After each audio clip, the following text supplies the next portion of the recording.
할렐루야. 우리 마음과 뜻과 정성을 다해서 거룩하신 하나님께 예배드리겠습니다. 다 같이 기도하겠습니다.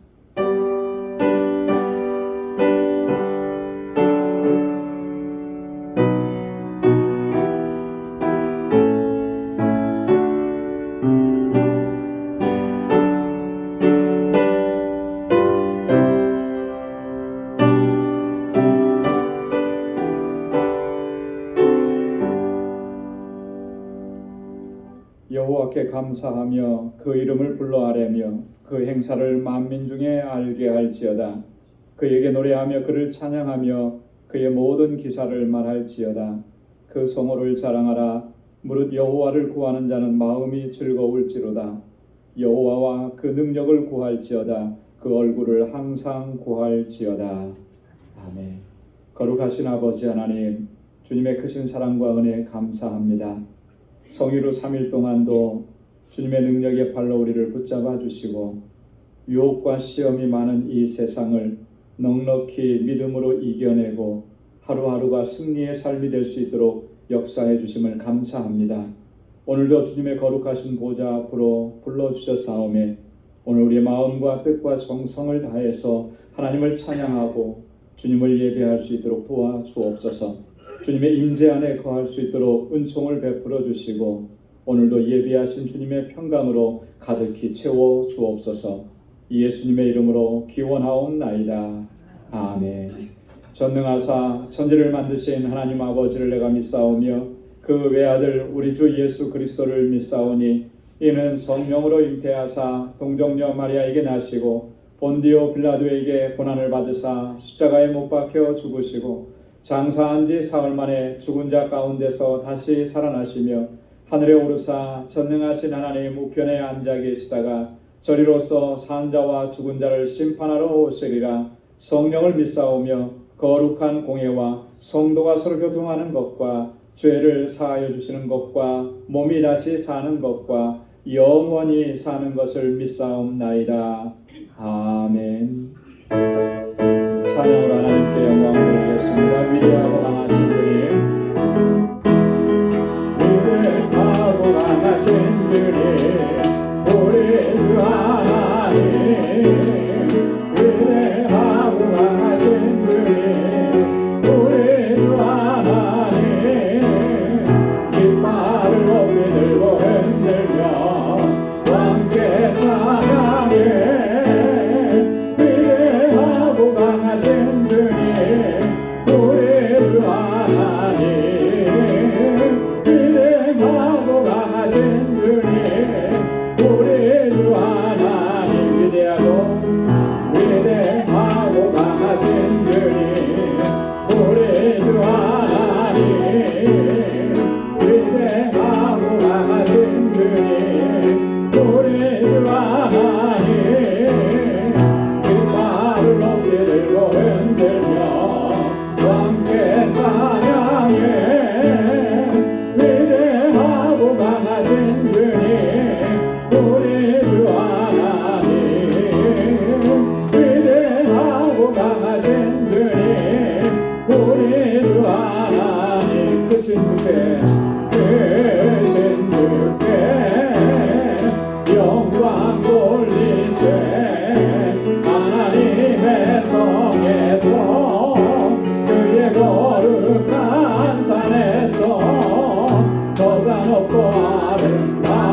주의 음성을 내가 들으니 사랑하는 말일세. 믿는 마음으로 주께 가오니 나를 영접하소서.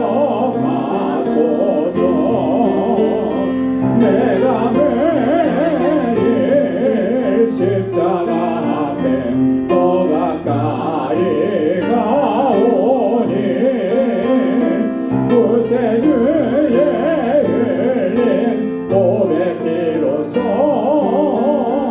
나를 젊게 하소서. 주여 넓으신 은혜 베푸사 나를 받아주시고 나의 품은 주의 뜻같이 되게 하여 주소서. 내가 매일 십자가 앞에 더 가까이 가오니 구세주의 흘린 몸의 피로써 나를 젊게 하소서. 주의 보좌로 나갈 때에 어찌하니 기쁠까.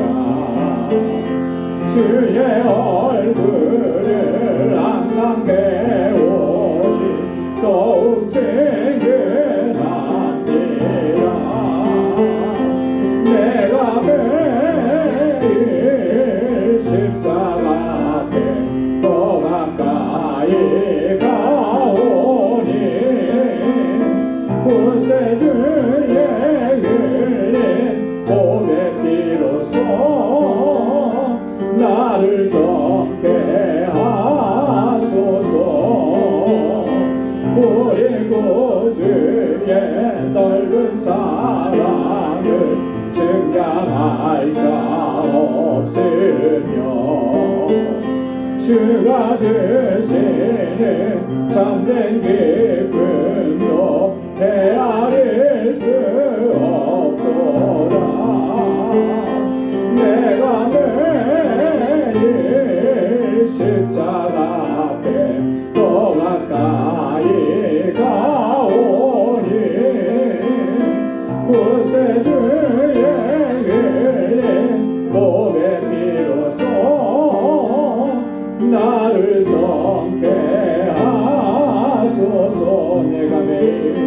내가 매일 십자가 앞에 더 가까이 가오니 구세주의 흘린 몸의 피로써 나를 젊게 하소서.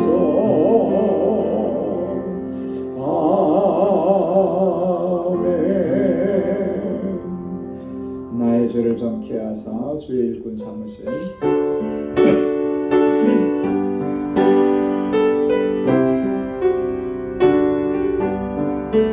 나의 죄를 정케 하사 주의 일꾼 삼으신 구세주의 넓은 사랑 항상 찬송합니다. 나를 일꾼 삼으신 주 크신 능력 주시오. 언제든지 주 뜻대로 사용하여 주소서. 내게 부어주시려고 은혜 예비하신 주 그 은혜로 채워주사 능력 있게 앞서서 나를 일꾼 삼으신 주 크신 능력 주시오. 언제든지 주 뜻대로 사용하여 주소서. 죄의 짐을 풀어주신 주의 능력 크도다. 나를 필로 사신 예수 내 맘속에 없소서. 나를 이끌 삼으신 주 크신 능력 주시오. 언제든지 주 뜻대로 사용하여 주소서. 주여 내게 성령으로 충만하게 채우사. 생명수가 강물처럼 흐르게 하옵소서. 나를 이끌 삼으신 주 크신 능력 주시오. 언제든지 주 뜻대로 사용하여 주소서. 4절요.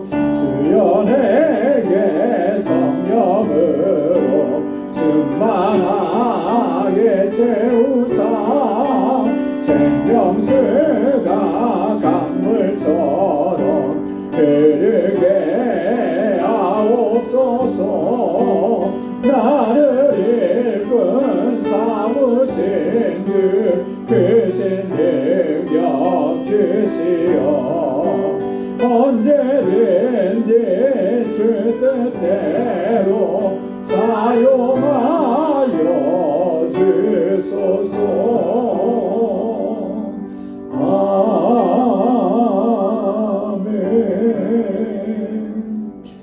아멘. 우리 이 시간 다 같이 통성으로 기도하겠습니다. 교회를 위해서 세우신 주의 종들과 우리 사역자들을 위해서 이번에 또 피택되신 11분의 피택자들을 위해서 함께 기도해 주시고, 우리 주일학교와 유스그룹 EM을 위해서, 우리 전도사님과 교사들을 위해서, 또 우리 단기 선교를 위해서, 알라메다 방주교회 우리 정득수 선교사님을 위해서, 또 우리 니카라과의 임상순 정경화 선교사님, 그리고 둘째 아들 우리 시온이 수술하는 일들을 위해서 함께 기도해 주시고요. 우리 공동체를 위해서 기도하겠습니다.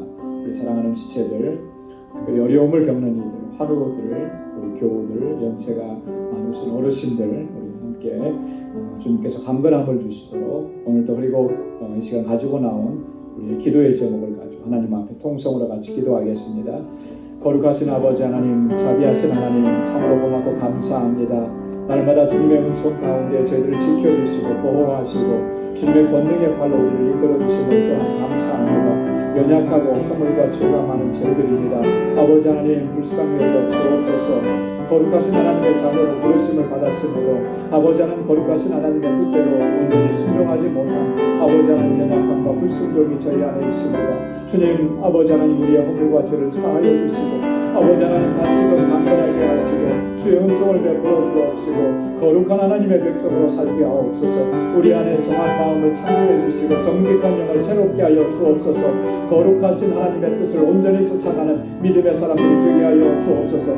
우리의 방주교회를 세우시고 여기까지 인도하신 하나님, 주님의 세우신 뜻을 온전히 이루어가는 믿음의 공동체가 되게 하옵소서. 아버지 하나님, 주님의 주신 사랑으로 서로 사랑하고 아버지 하나님 아끼고 위로하고 격려하는 진정한 사랑의 공동체가 되어 하나님 이 땅에서도 천국을 맛보고 경험하는 아름다운 공동체가 되도록 도와주옵소서. 주의 종들과 아버지 하나님의 신실한 주님의 일꾼들, 아버지께서 이번에 택하신 하나님의 귀한 종들 능력의 장중에 붙들어 주시고 늘 성령으로 충만하게 하옵소서. 지혜를 더하시고 총명을 더하시고 맡은 자들에게 구할 것은 충성이라고 하신 말씀처럼 아버지 하나님, 주님 앞에 언제나 헌신하고 충성을 다하게 하시고 그 귀한 섬김을 통하여서 우리의 지체들이 아름답게 세워져 가고 이 공동체가 견고하고 든든하게 살아가시고 역사하여 주옵소서.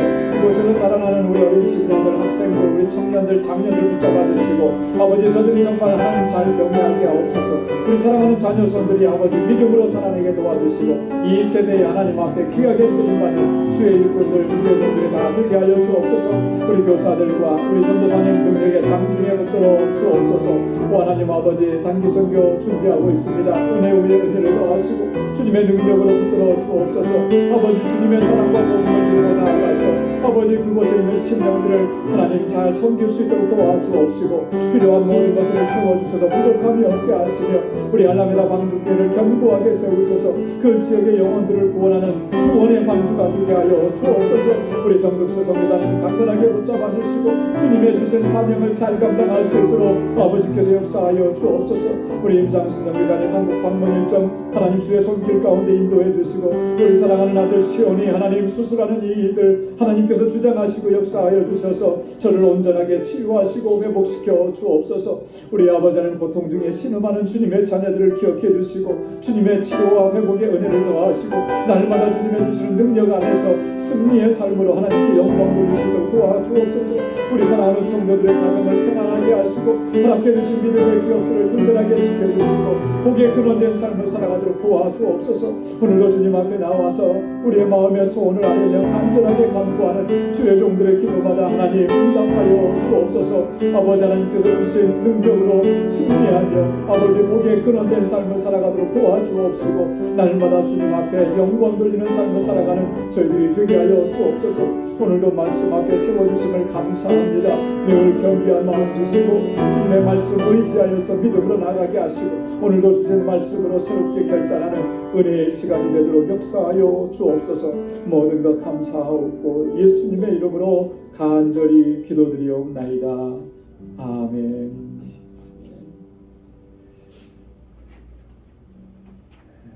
오늘 이 시간 우리 함께 묵상할 하나님 말씀은 고린도후서 제3장 1절에서 11절까지 말씀입니다. 고린도후서 제3장 1절에서 11절까지 우리 한 절씩 교독하고 마지막 11절은 함께 봉독하겠습니다.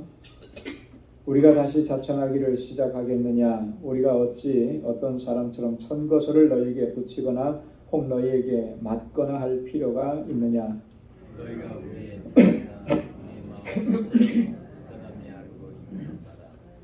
너희는 우리로 말미암아 나타난 그리스도의 편지니 이는 먹으로 쓴 것이 아니요 오직 살아계신 하나님의 영으로 한 것이며 또 돌비에 쓴 것이 아니요 오직 육의 신비에 한 것이라.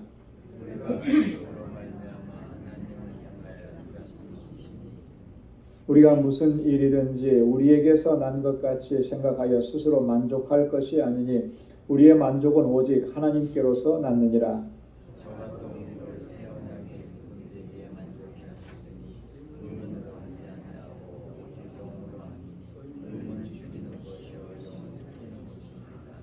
돌에 서서 새긴 죽게 하는 의문의 직분도 영광이 있어 이스라엘 자손들이 모세의 얼굴에 없어질 영광을 인하여 그 얼굴을 주목하지 못하였거든. 정죄의 직분도 영광이 있은즉 의의 직분은 영광이 더욱 넘치리라.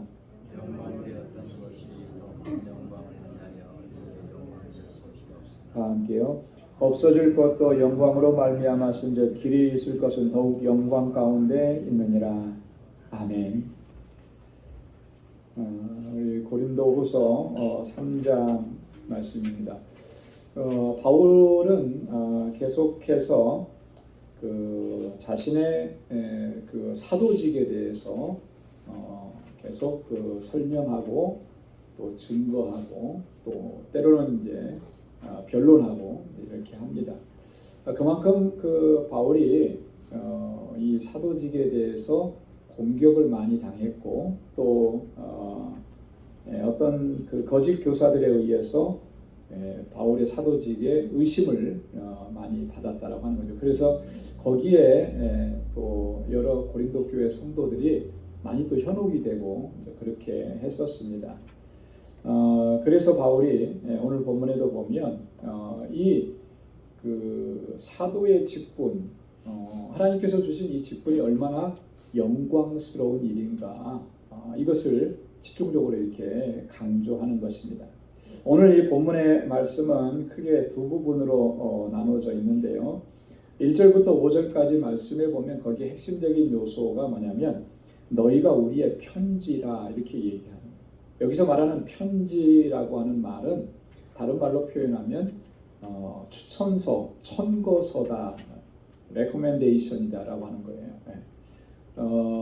바울이 지금 얘기하는 게 그거죠.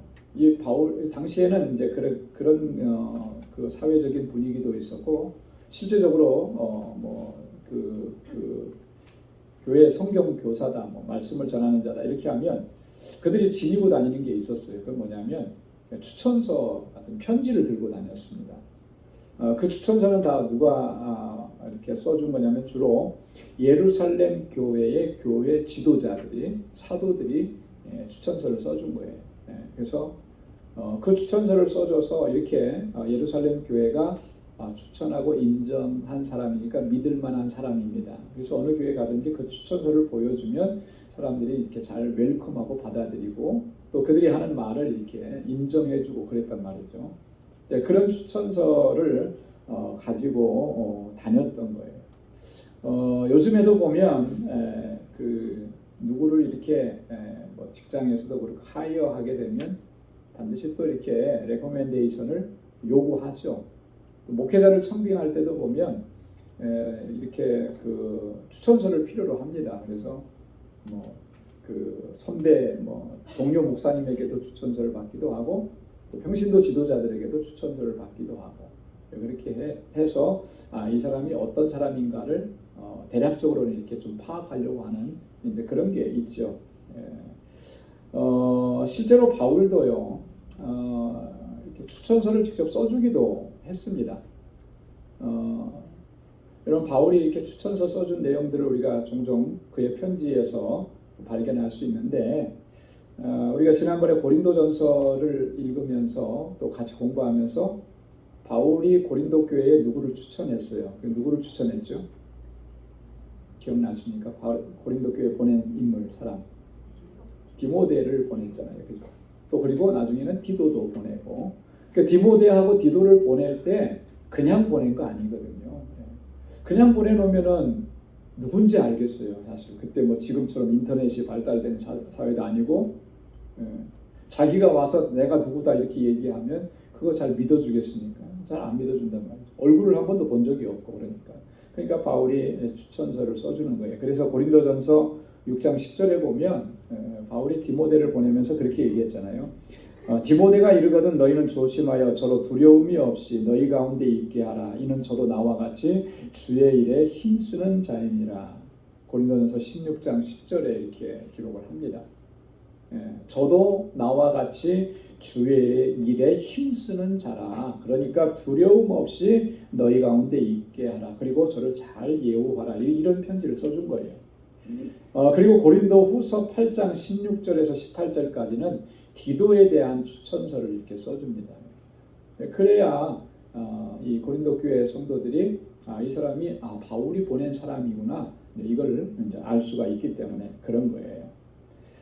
그런데 자 1절부터 5절까지 말씀해 보면 바울이 그런 표현을 썼습니다. 너희가 우리의 편지다.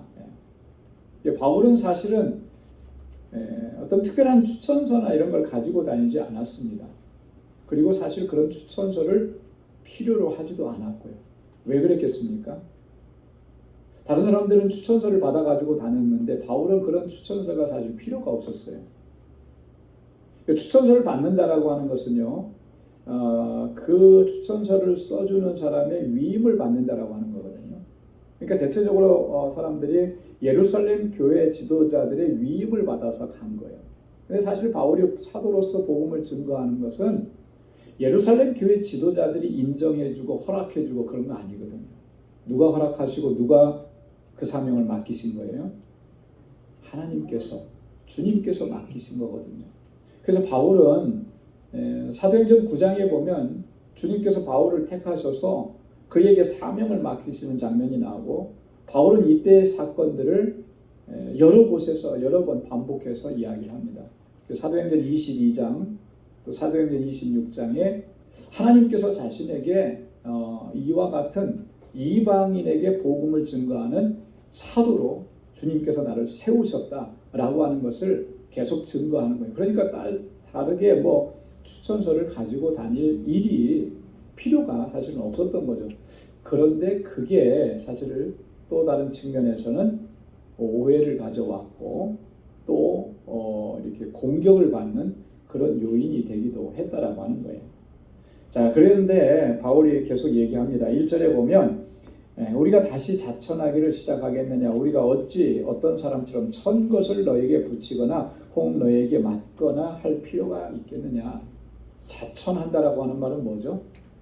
자천, 스스로가 자기를 천거한다라고 하는 거예요. 그러니까 내가 사도다라고 하는 것을 스스로 내가 증명하고 내가 그것을 보여준다, 나타낸다, 이런 건데 내가 다시 그렇게 할 필요가 있겠느냐, 다시 그렇게 시작하겠느냐, 그럴 필요가 없다.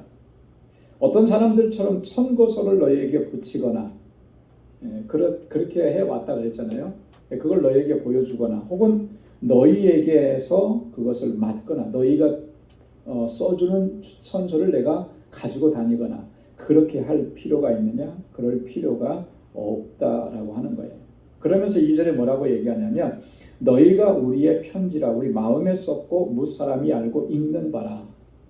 너희가 나의 추천서다, 이렇게 얘기하는 거예요.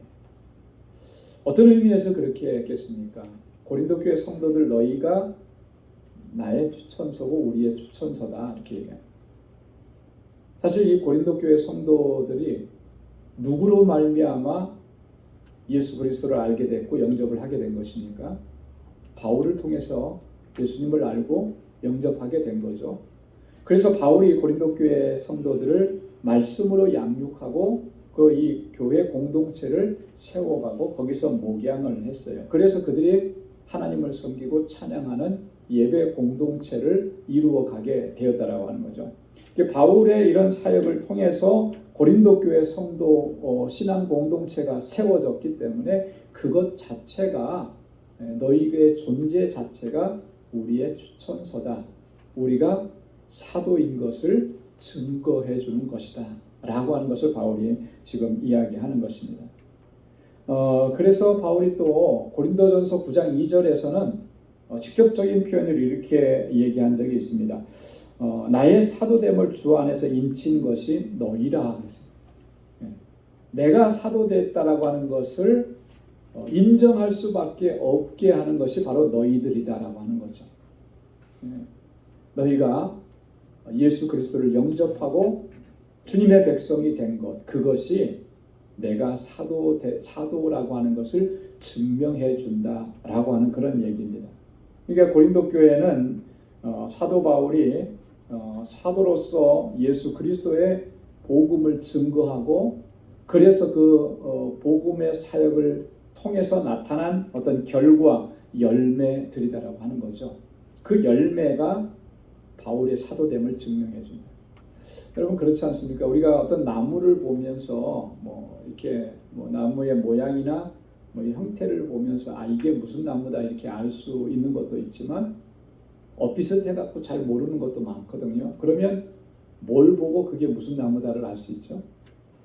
열매를 보고 아는 거예요. 그죠? 감이 열린 것을 보고 그걸 보고 배나무다 이렇게 하는 사람 없어요. 그죠? 감이 열렸으니까 감나무다 그러는 거죠. 열매를 보고 그 나무라고 얘기하는 거예요. 마찬가지 원리인 거예요. 복음으로 말미암아 그들이 하나님을 알게 됐고 예수를 알게 됐고 생명을 얻게 됐는데 그 열매가 사도 바울이 복음을 전한 그 사역의 열매들로 맺혀진 거기 때문에 그들이 그 그리스도 안에 있음은 곧 바울이 사도라고 하는 것을 증명해 준다라고 하는 그런 의미인 것입니다. 3절에 보면 너희는 그리스도의 편지니 이제 이런 표현을 씁니다. 너희는 우리로 말미암아 나타난 그리스도의 편지니 이는 먹으로 쓴 것이 아니요 오직 살아계신 하나님의 영으로 한 것이며 또 돌비에 쓴 것이 아니요 오직 육의 신비에 한 것이라. 우리로 말미암아 나타난 그리스도의 편지라.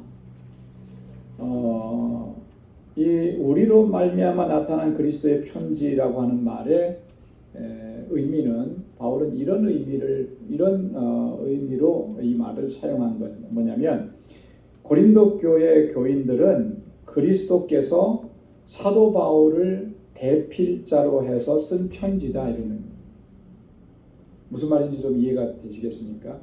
그리스도께서 바울을 대필자라는 게 뭐죠? 대신 쓰게 하는 거예요. 편지를 쓰게 하는 거예요. 그래서 바울로 하여금 대필하게 해서 쓴 편지가 바로 고린도 교회 성도들. 바울도 이렇게 편지를 쓸 때 보면 자기가 직접 쓰기도 했지만 바울은 좀 학자들의 그 견해에 의하면 시력이 많이 안 좋았다 그래요. 그래서 자기가 직접 쓰기에는 많이 불편함이 있어요. 그래서 대필을 하도록 그렇게 한 겁니다. 그래서 로마서 같은 경우는 혹시 기억나세요? 누가 대필했는지? 한참 전에 한 거라 이걸 기억할 수가 없죠. 사실은 더디오라고 하는 사람에게 이제 대필을 하게 한 거예요.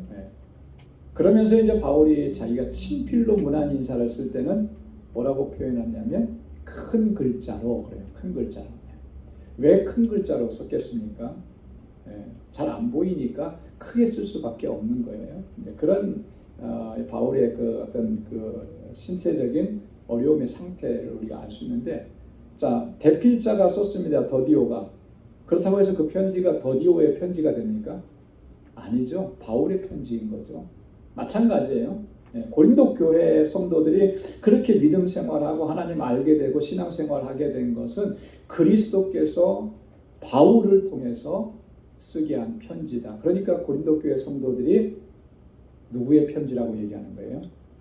바울을 통해서 대필하게 했지만 그리스도의 편지다. 이제 바울이 그렇게 설명을 하는 겁니다. 다른 말로 얘기하면 그리스도께서 역사하신 그 역사의 결과다. 이런 표현인 겁니다. 그래서 너희는 우리로 말미암아 나타난 그리스도의 편지다. 자, 근데 여기에 보면 먹으로 한 것이 아니고 하나님의 영으로 했다. 자, 먹으로 했다라고 하는 표현은 뭐죠? 붓글씨 이제 연상이 되는 거예요, 그죠? 먹물로 우리는 붓글씨 쓰잖아요. 모든 편지, 모든 서신서, 모든 천거서는 다 그런 방식으로 쓰여집니다. 먹을 통해서 붓을 사용해서 글씨를 쓰는 거예요. 그리고 어디에 쓰죠? 주로 종이에다가 이제 다 쓰게 되죠. 이게 이제 일반적인 편지라면 너희에게 쓴 그 편지는 그 먹으로 쓴 것이 아니라 하나님의 영으로 썼다. 성령께서 너희 가운데에서 역사하신 것이다라고 하는 거죠. 돌비에 쓴 것이 아니라 육의 신비에 썼다. 돌에다가 기록한 것이 아니라 우리의 심령 가운데, 우리의 영 가운데 새겨놓으신 것이다 라고 하는 그런 의미입니다. 근데 여기 보면 돌에 썼다라고 하는 말이 주는 뉘앙스가 조금 있어요. 여러분 돌에다가 뭐를 기록을 했습니다 하면 딱 떠오르는 게 뭐예요? 십계명이죠, 그죠? 십계명이 하나님께서 돌판에 친수로 적어서 십계명을 모세에게 주었고 이스라엘 백성들에게 줬습니다. 이제 그것이 이제 딱 떠오르는 거죠. 자, 여기서 바울이 왜 그런 이미지를 가지고 와서 이렇게 설명을 하는 것이냐? 돌에 쓰지 않고 육의 신비, 우리의 심령, 마음 가운데 썼다고 얘기하는 것인가? 이건 다분히 바울이 지금 생각하고 있는 대상들이 있는 거예요. 그 대상들이 누구냐면 지금 고린도 교회에 와서 고린도 교회 성도들을 굉장히 힘들게 하고 혼란을 가져다주는 존재들이 있었어요. 그 존재가 누구냐면 바로 예루살렘으로부터 온 유대주의 크리스찬들인 거예요. 크리스찬이라고 자기 예수 믿고 크리스찬 공동체 안에 들어왔지만 여전히 자신들이 가지고 있었던 그 유대주의, 율법주의를 버리지 못한 사람들이 있었다라고 합니다. 그 사람들이 자꾸 혼란을 가져다 주는 거죠. 예수의 공로로 예수님의 그 십자가 보혈로 우리가 구원받은 것입니다. 그것을 믿어야만 구원을 얻습니다. 다른 행위, 인간적인 행위는 필요한 것이 아닙니다. 그렇게 바울이 복음을 전했는데도 뒤에 와서는 이렇게 거꾸로 얘기한 거예요. 자, 그러니까 바울이 그들을 염두에 두고 이렇게 얘기한 거예요. 하나님의 영으로 우리의 심령 가운데 편지를 쓰신 것이다. 우리 가운데서 역사하신 것이다. 자, 그러면서 바울이 자신이 가지고 있는 그 한 가지 확신을 얘기합니다. 4절부터 5절까지 보면 우리가 그리스도로 말미암아 하나님을 향하여 이 같은 확신이 있으니 우리가 무슨 일이든지 우리에게서 난 것 같이 생각하여 스스로 만족할 것이 아니니 우리의 만족은 오직 하나님께로서 났느니라. 자, 이 같은 확신이라는 게 뭐냐면 이 바로 고린도 교회 성도들이 바울 자신의 사도직의 추천서가 된다라고 하는 그런 확신이에요. 이건 분명한 확신이다라고 하는 거예요. 그리스도로 말미암았다라고 하는 거죠. 그리스도로 말미암아 하나님 향해서 하나님 앞에서 우리가 이 같은 확신을 가지고 있다. 모든 것이 또 이런 확신이 자기 자신에게서 연유하고 자기 자신으로 말미암은 것이 아니라 그리스도로 말미암아서 우리가 이런 확신을 갖게 되었다. 그리스도의 부르심과 그리스도께서 나를 통해서 행하신 그 놀라운 일들로 말미암아 내가 이 확신을 갖게 되었다라고 하는 것을 바울이 이야기하는 것입니다. 그러면서 중요한 얘기를 하는데요. 우리가 무슨 일이든지 우리에게서 난 것 같이 생각하여 스스로 만족할 것이 아니니, 이게 중요한 포인트죠. 무슨 일을 하든지 우리에게서 나에게서 난 것처럼 그렇게 생각하면서 스스로 우리가 만족할 것이 아닙니다. 여러분 어떤 사역을 감당하든지 또 우리가 신앙생활하면서 놓치지 말아야 될 가장 중요한 요소 중에 하나가 바로 이런 거예요. 나로 말미암아 우리로 말미암아 뭔가를 이루게 되었다. 거기에서 만족을 얻고 그걸 자랑하는 것. 이게 얼마나 신앙의 독소고 위험한 일인가라고 하는 거예요. 우리가 때때로 어떤 그 일들을 하고 나서는 그런 마음이 솔직하게 들기도 하죠. 그런 유혹도 받고 정말 내가 열심히 해서 우리가 정말 최선을 다해서 밤낮 없이 해서 이런 성과를 냈다. 이런 것들을 자랑스럽게 생각할 그런 어떤 그 유혹이 사실 찾아오기도 합니다. 그래서 사실 그런 거 많이 얘기하기도 해요. 근데 사실 이게 정말 우리가 솔직하게 진지하게 대면해 보면 영적으로 굉장히 우리를 위험하게 만드는 것이다라고 하는 거죠. 여러분 그렇게 할 수 있는 능력도 주님께서 주신 은혜인 거예요. 그죠? 주님께서 그런 능력을 주시지 않았다면, 그렇게 할 수 있는 건강을 주시지 않았다면, 그렇게 할 수 있는 여건을 주시지 않았다면 우리가 할 수 있는 일이 뭐가 있겠습니까? 사실 우리의 능력이라고 하는 것은 정말 아무것도 아닌 거거든요. 보잘것없는 거거든요.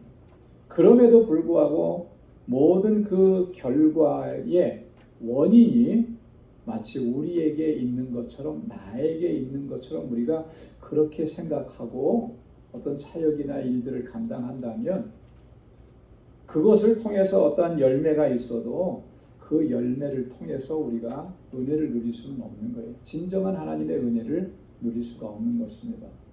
그래서 항상 우리는 나로 말미암은 것이 아니라 오직 하나님의 은혜로 이 모든 사역들을 감당하게 되었음을 우리가 인정하고 고백하고, 그리고 하나님 앞에 영광을 돌리는 그러한 자세를 우리가 끝까지 견지해야 할 줄로 믿습니다. 그 다음에 이제 두 번째 그 단락에 6절부터 11절까지 의문의 직분과 영의 직분이라고 하는 이 두 주제, 대조되는 이 두 주제를 가지고 바울이 좀 자세하게 설명을 합니다. 이 의문의 직분이라는 게 뭘 얘기하는 거겠습니까? 의문의 직분. 의문이라고 하는 말은 그 헬라 말로는 그람마라고 합니다. 이 그람마라고 하는 말은 문자라고 하는 거예요. 글자, 기록된 거, 뭐 이런 의미입니다. 근데 이것은 뭘 의미하느냐면 율법을 가리키는 거예요. 율법. 바울이 여기서 의문이라고 하는 것은 율법. 그러니까 의문의 직분이라고 하는 것은 율법을 맡아서 감당하는 그런 직분을 얘기하는 거죠. 자, 그러면 영의 직분이라고 하는 것은 뭐겠습니까? 영의 직분. 영은 헬라어로 뭐라고 그러죠? 푸뉴마라고 해요. 푸뉴마. 푸뉴마는 뭐 영혼, 생명 이런 뜻이 있습니다. 이것은 그 생명의 법인 복음을 가리키는 거예요. 그래서 여기서 말하는 영의 직분이라고 하는 것은 이 복음을 감당하는, 복음을 맡은 그러한 직분을 이야기하는 것입니다. 그래서 이 의문의 직분과 영의 직분이 어떻게 대조가 되는지 지금은 우리에게 바울이 지금 어떤 직분을 감당하고 있는지 이것을 지금 자세하게 설명을 하는 거예요. 자, 6절 말씀에 보면 새 언약의 일꾼이라는 표현이 나오는데, 저가 또 우리로 새 언약의 일꾼이 되기에 만족해 하셨으니 의문으로 하지 아니하고 오직 영으로 하매니 의문은 죽이는 것이요 영은 살리는 것임이니라. 새 언약의 일꾼으로 삼아 주셨다. 여러분, 새 언약이 있으면 그 반대되는 옛 언약도 있겠죠. 그죠? 옛 언약은 어떤 언약입니까? Old Testament라고 그러죠. 옛 언약은 뭘 가리켜서 옛 언약이라고 그러죠? 성경에서는 하나님께서 모세를 통해서 시내산에서 이스라엘 백성들과 체결하신 언약, 시내산 언약, 이것은 옛 언약이라. 율법을 통해서 이스라엘 백성들과 맺어주신 계약적 관계, 언약, 이것은 이제 옛 언약이라고 얘기하는 거예요. 그래서 우리가 구약 성경, 구약이라고 그러잖아요. 이 구약이라고 하는 말 자체가 옛 언약이라고 하는 그런 의미인 것이죠. 자, 그러면 새 언약이라고 하는 New Testament라고 그러는데, 뭐 신약이라고 우리가 얘기하는데 새 언약은 뭘 새 언약이라고 그러겠습니까? 복음이죠. 예수 그리스도의 십자가 구속의 사건으로 말미암아 우리와 맺어주신 언약의 약속이에요. 그래서 그 약속은 예수 그리스도의 그 십자가 구속의 은혜를 믿고 예수 그리스도를 나의 구원자로 받아들이는 그 믿음으로 반응하는 그 사람에게 하나님께서 영원한 생명을 허락해 주신다라고 하는 그 약속인 거예요. 이게 새 언약이라고 하는 거예요. 자, 그런데 우리를 어떤 언약의 일꾼이 되게 하셨다고 했습니까? 새 언약의 일꾼이 되게 하셨다. 복음을 우리에게 맡겨 주셨다. 의문으로 하지 않고 오직 영으로 함이라. 의문이라는 게 뭐라고 그랬어요? 율법이라고 그랬잖아요. 그죠? 율법으로 하지 않고 영으로, 복음으로 말미암아. 자, 근데 의문은 어떤 거라고 그랬어요? 죽이는 것이다. 의문은 죽이는 것이다. 율법은 죽이는 것이다. 굉장히 좀 생소하기도 하고 좀 이렇게 심각하기도 하고 그러죠. 왜 어떤 의미에서 의문은 죽이는 것이다 이렇게 바울이 지금 얘기하는 것일까요? 율법의 기능에 대해서 얘기하는 거예요. 율법의 기능. 자, 여러분, 율법은 바울이 로마서에서도 여러 차례 반복적으로 얘기했는데 율법의 기능 중에 가장 첫 번째 기능은 어떤 기능일까요? 율법은. 자, 율법을 통해서 뭘 알게 하시는 거죠? 여러분, 율법을 통해서 뭘 깨닫게 됩니까? 죄를 깨닫게 되는 거예요. 그죠? 그 율법은 그 첫 번째 기능이 죄를 깨닫게 하는 기능입니다. 여러분, 법이 없으면 이게 죄인 줄 몰라요.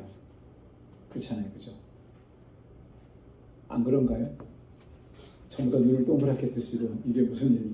법이 없으면 이게 죄인지 아닌지 우리가 누구도 판단할 수 없는 거예요. 그래서 한국에도 이렇게 보면 요즘에 참 너무 안타까운 사연들이 많더라고요. 뭐냐면 분명히 이 사람은 피해자예요. 피해자. 그리고 상대방은 가해자입니다. 그런 관계가 형성이 되어 있어요. 누가 봐도 이 사람은 피해자고 이 사람은 가해자인데, 자, 그걸 가해자 피해자를 나눌 수 있는 건 뭐냐면 법이라는 거예요. 법이 없으면 처벌을 할 수가 없답니다. 왜? 법이 없으면 죄가 형성이 안 되니까. 그렇게 된 경우들이 너무나 많아요. 자, 그리고 이게 법이 없으니까 참 안타까운 일들이 많이 생기는 건데, 그 중에 하나가 보니까 참 그런 얘기 들어보신 적 있는데, 구하라법이라는 거. 구하라법이라고 들어보셨죠? 구하라가 어떤 사람인지 저도 잘 모르는데 연예인이었던 것 같아요.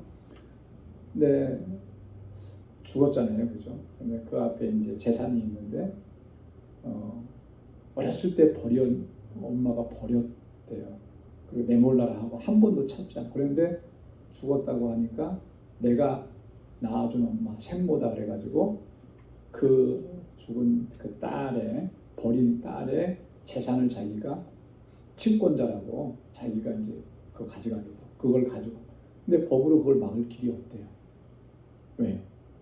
부모인 거 엄마인 거 맞으니까 법적으로는 그걸 줄 수밖에. 그래서 그걸 방지해야 된다. 어떻게 자식을 버려놓고 나중에 이렇게 재산을 뭐 보험금을 이렇게 타가려고 하는, 이건 말이 안 된다 그랬고, 그 법을 만들어야 된다고 해서 그 구하라라고 하는 그분의 이름을 따서 구하라법.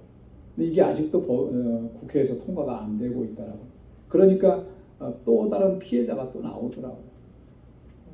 2살 때 버린, 제가 이름을 잊어버렸습니다. 2살 때 버리고 54년 동안 한 번도 보지 않았는데 이 사람이 그 선원이었어요.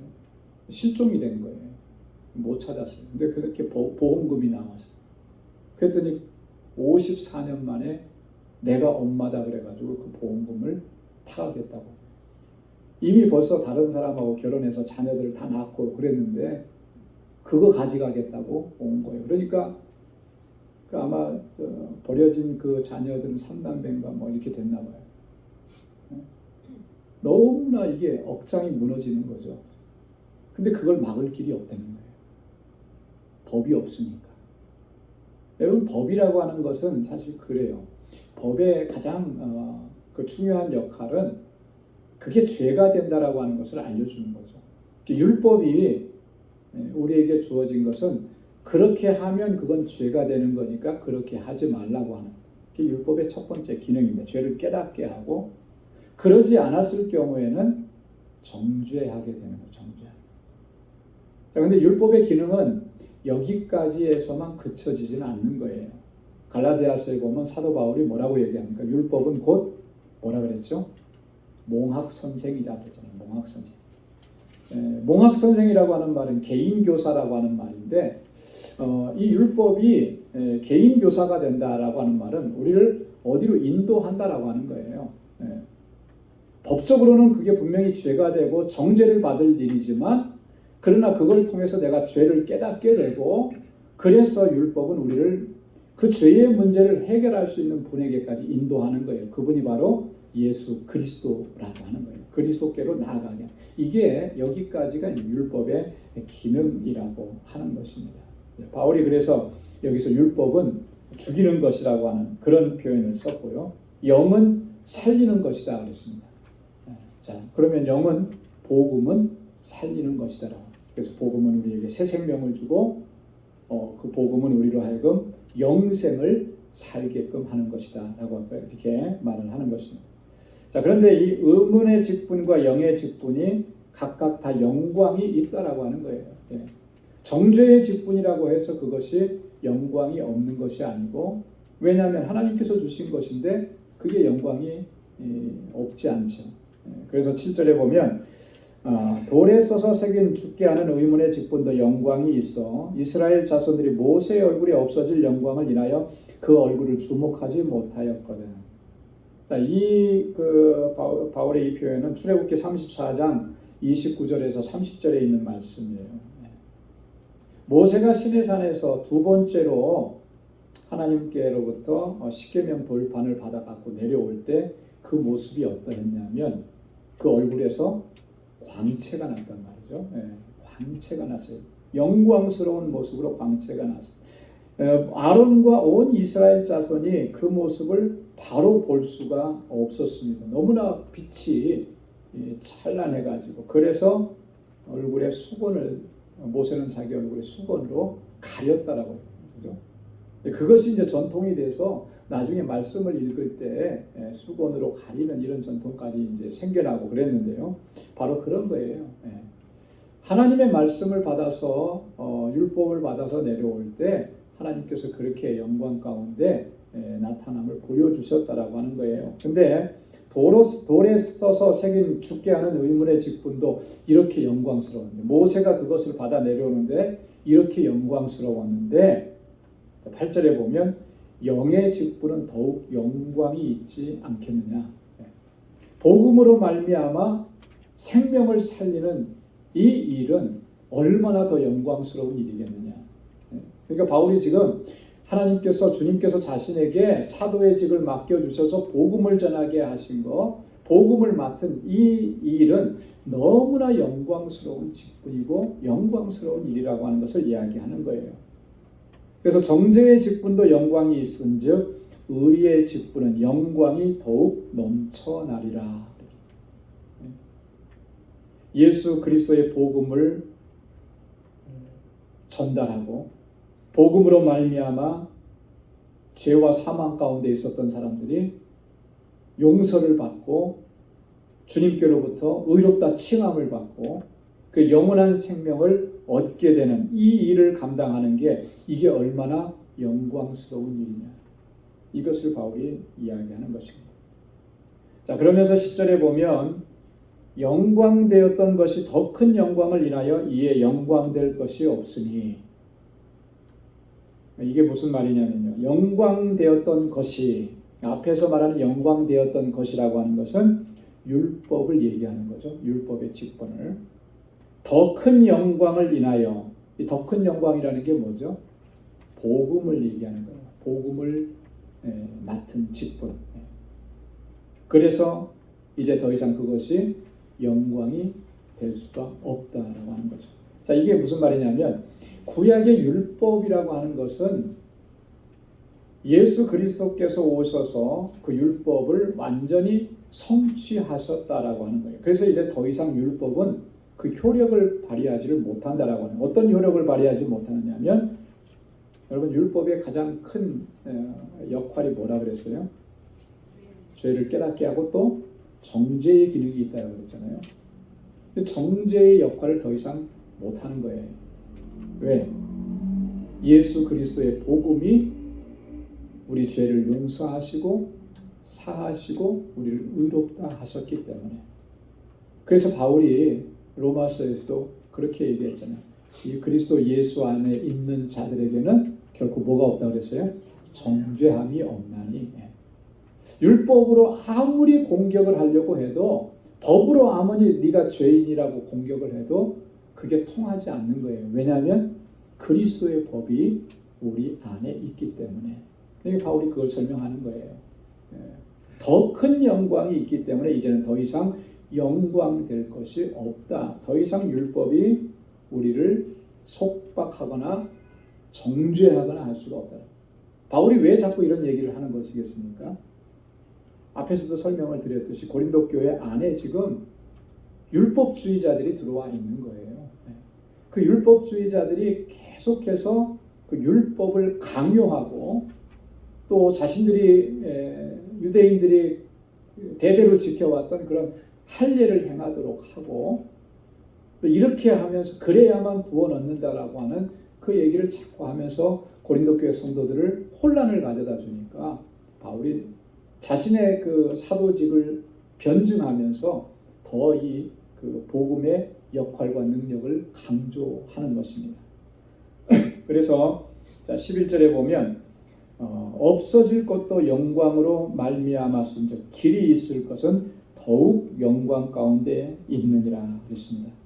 없어질 것도, 이 없어질 것이라고 하는 것은 율법을 가리키는 거죠. 율법은 그 역할이 정해진 때가 있는 거예요.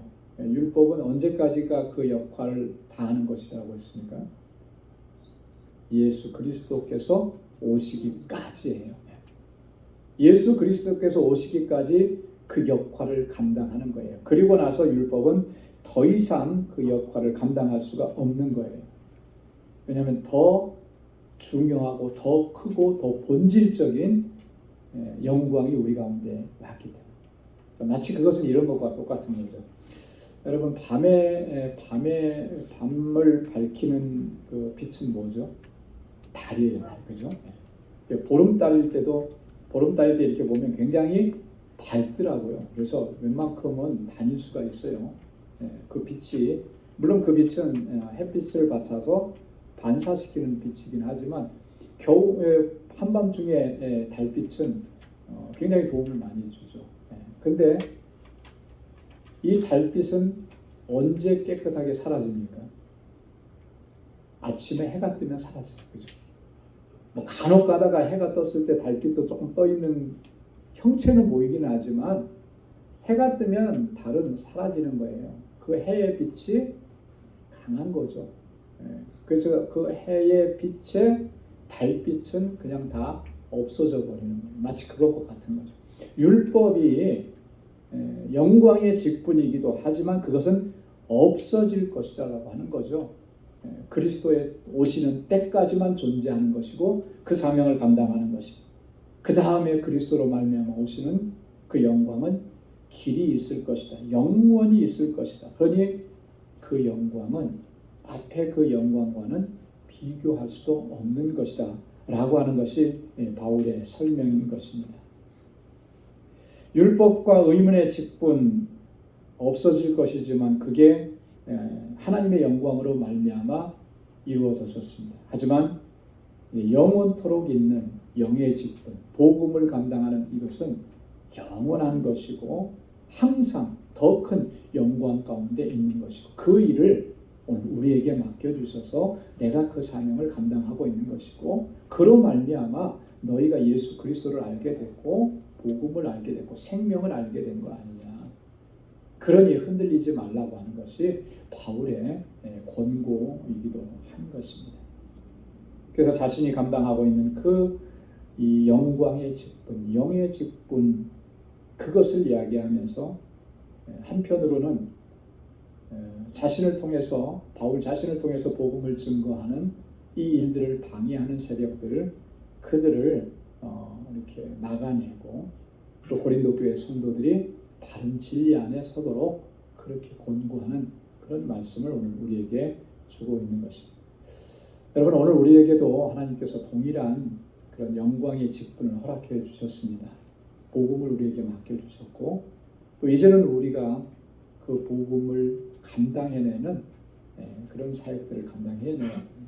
그래서 우리가 삶의 현장 속에서 영원히 있을 하나님의 영광을 위해서 또 생명을 살리는 이 일을 위해서 복음의 증인으로 살아가 예수 그리스도의 증인으로 살아가 우리에게 주신 직분들을 언제나 최선을 다해서 감당할 수 있는 우리 모두가 될 수 있기를 주님의 이름으로 축원합니다. 기도하겠습니다. 하나님 감사합니다. 허물과 죄로 죽었던 저희들을 예수 그리스도 십자가 구속의 은혜로 다시 살리셔서 이렇게 하나님의 거룩한 백성으로 살아갈 수 있는 은총을 허락해 주심을 감사합니다. 하나님, 이 생명이 얼마나 귀하고 값진 것인지 우리가 받은 이 은혜가 얼마나 고귀한 은혜인지 단 한순간도 우리가 잊지 않도록 도와주옵소서. 나를 사랑하시고 날마다 은혜 가운데 인도해 주시는 그 하나님의 손길을 인하여서 늘 감사하고 찬양하고 또 우리에게 맡겨주신 이 복음의 직분을 잘 감당할 수 있는 저희들 되게 하여 주옵소서. 그래서 하나님, 세상 가운데 주님의 택하신 영혼들을 향하여서 생명의 복음을 증거하고 주님께서 우리를 부르시는 그날까지 한 생명이라도 더 주님께로 돌아오게 하는 이 사명을 잘 감당하는 우리 방주 공동체가 되도록 도와주옵소서. 우리 사랑하는 성도들 그 가정을 주님의 평강으로 늘 덮어주시고 주님의 그 의로운 손길로 저희를 붙들어 주시고 언제나 믿음으로 행할 수 있도록 주님 역사하여 주옵소서. 오늘 이 하루의 삶도 은혜 가운데 지켜주심을 감사합니다. 평안한 쉼을 얻게 하시고 또 내일 새날을 허락해 주실 때 주님의 능력으로 승리의 삶을 살아가도록 도와주옵소서. 이제는 우리 주 예수 그리스도의 무한하신 은혜와 하나님 아버지의 크고 놀라우신 사랑과 성령의 위로 교통 충만하심의 역사가 복음의 증인으로 살아가기로 결단하는 우리 방주의 모든 믿음의 권속들과 또 저들의 가정과 직장, 생업의 터전과 학업 위에 이제로부터 영원까지 함께 하시기를 간절히 축원하옵나이다. 아멘.